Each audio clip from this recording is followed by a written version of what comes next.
আমি ডক্টর শফিকুল ইসলাম মাসুদ, কেন্দ্রীয় কর্মপরিষদ সদস্য, ঢাকা মহানগরী দক্ষিণ জামাতের সেক্রেটারি সহ আমাদের মাঝে আর উপস্থিত ছিলেন। উনি আরেকটি কাজে সচিবালয়ে এখনও আছেন, আমাদের সাথে মিটিংয়ে ছিলেন প্রফেসর ডক্টর কোরবান আলী, সাবেক ভাইস চ্যান্সেলর সহ আমরা বেশ গুরুত্বপূর্ণ অনেকগুলো বিষয়, শিক্ষা সংক্রান্ত, শিক্ষক সংক্রান্ত বিষয় আলোচনা হয়েছে, স্বতন্ত্র মাদ্রাসা ইবতেদায়ী মাদ্রাসা সংক্রান্ত আলোচনা হয়েছে, এমপিও নন এমপিওভুক্ত বিষয়গুলো নিয়ে গুরুত্বপূর্ণ আলোচনা হয়েছে, জাতীয়করণের বিষয়ে আলোচনা হয়েছে, তারপরে অবসর ভাতা সম্পর্কিত বিষয়ে আলোচনা হয়েছে। এরকম যে বিষয়গুলো আলোচনা হয়েছে আমাদের মাননীয় উপদেষ্টা মহোদয় সময় দিয়ে মনোযোগ সহকারে তিনি কথা শুনেছেন এবং আমরা লিখিত ওনাকে একটা আমাদের পক্ষ থেকে প্রস্তাবনা পরামর্শ আকারে সেগুলো ওনার কাছে দিয়েছি, যেগুলো নিয়ে ইতিমধ্যে রাজপথে আপনারা দেখেছেন যে শিক্ষকবৃন্দ দিনের পর দিন, মাসের পর মাস অন্তর্বর্তীকালীন সরকার মানুষের অনেক প্রত্যাশা যেমন পূরণ করছে, শিক্ষাবিদ, শিক্ষক, ছাত্রছাত্রী, শিক্ষা প্রতিষ্ঠানগুলো আপনার ভূমিকা পালন করেছি, রাজপথ সংগ্রাম করেছি, শিক্ষকদের নিয়ে আমরা ভূমিকা পালন করেছি, বিভিন্ন সেমিনার সিম্পোজিয়ামে আমরা কথা বলার চেষ্টা করেছি, আমরা আওয়াজ তুলে আমাদের শিক্ষক শিক্ষিকা বীরানদের পাশে থাকার চেষ্টা করেছি এবং অন্তর্বর্তীকালীন সরকার যেটা 2024 সালের 5ই আগস্টের জুলাই গণঅভ্যুত্থানের মাধ্যমে এসেছে, আমরা সেই সমস্ত শহীদদের স্মরণ করি যাদের কারণে আজ এই অন্তর্বর্তীকালীন সরকার, যাদের কারণে আজ এই খোলাভাবে আমরা দাবিগুলো, ন্যায্য দাবিগুলো অন্তত তুলে ধরতে পারছি।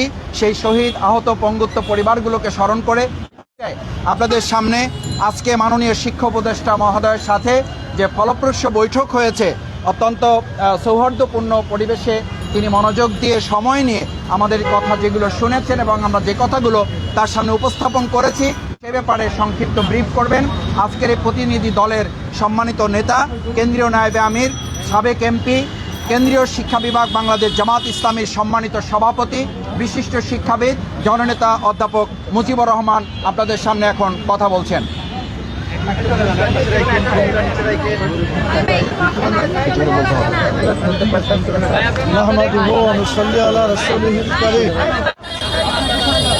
সম্মানিত সাংবাদিক বন্ধুগণ, আসসালামু আলাইকুম ওয়া রাহমাতুল্লাহি ওয়া বারাকাতুহু।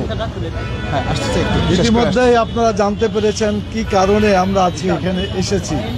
ডক্টর শফিকুল ইসলাম মাসুদ আপনাদের কাছে অত্যন্ত সুন্দরভাবে বিষয়গুলো তুলে ধরেছেন। আমি সংক্ষিপ্তভাবে যে জিনিসটা আপনাদের সামনে বলতে চাই, বিগত ফ্যাসিস্ট সরকারের আমলে আমাদের দেশের শিক্ষা ব্যবস্থা একেবারে শেষ করে ফেলেছিল।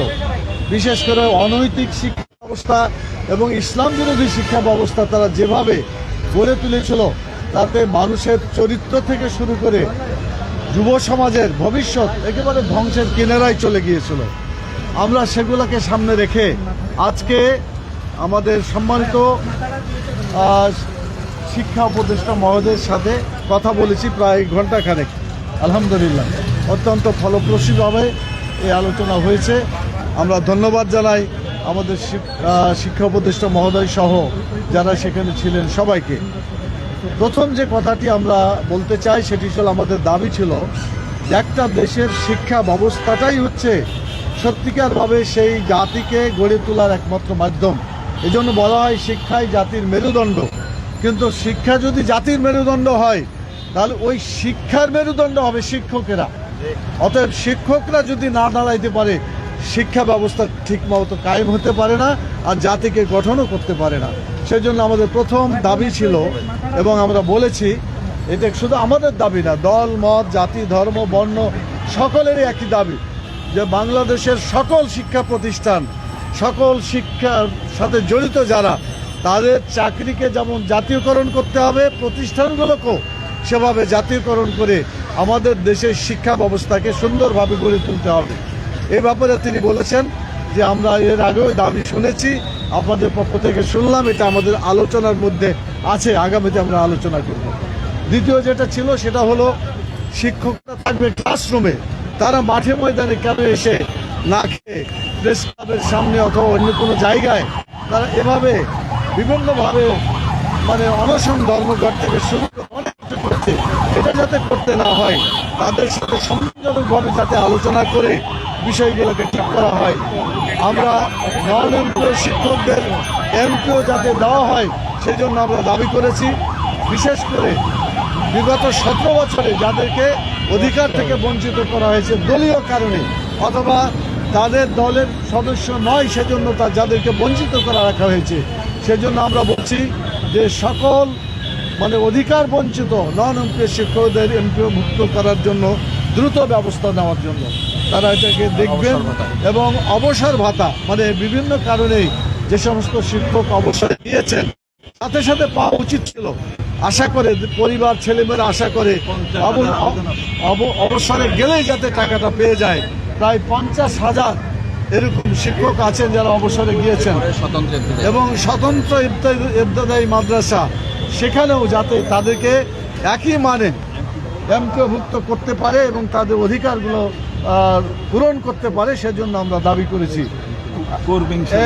এবং তারা যে আশ্বস্ত করেছেন যে ইনশাআল্লাহ এগুলো দেখা হবে এবং সত্যিকারভাবে যাতে এমপিওভুক্ত করা যায় সেটা আমরা চেষ্টা করে দেখব।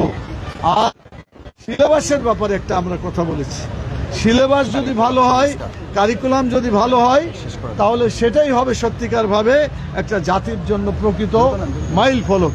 সে ব্যাপারে আমরা প্রস্তাব দিয়েছি যে সকল ধরনের শিক্ষা প্রতিষ্ঠানের সকল নেচারের হাই স্কুল, কলেজ, বিশ্ববিদ্যালয় থেকে শুরু করে মাদ্রাসা এবং সব ধরনের শিক্ষা ব্যবস্থা প্রতিনিধি নিয়ে একটা জাতীয় কমিটি করে সিলেবাস প্রণয়ন কমিটি করবে, যাতে এদেশের জনগণের প্রত্যাশা অনুযায়ী একটা বই পুস্তকের এই সিলেবাস গঠন করা যায়।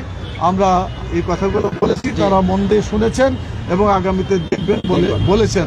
আমরা আশাবাদী আমাদের এই কথার মাধ্যমে গোটা দেশ এবং জাতির প্রতিফলন হবে এবং আগামী দিনে বাংলাদেশ একটা সুন্দর রাষ্ট্রে পরিণত হবে এবং শিক্ষা ব্যবস্থা ইসলামীকরণের মাধ্যমে যাতে এদেশে ঈমান আকীদার অনুযায়ী শিক্ষা ব্যবস্থা গড়ে ওঠে, সৎ এবং আলোকিত মানুষ তৈরি করার যে শিক্ষা ব্যবস্থা, এই ব্যবস্থা প্রণয়নের জন্য আমরা বলেছি।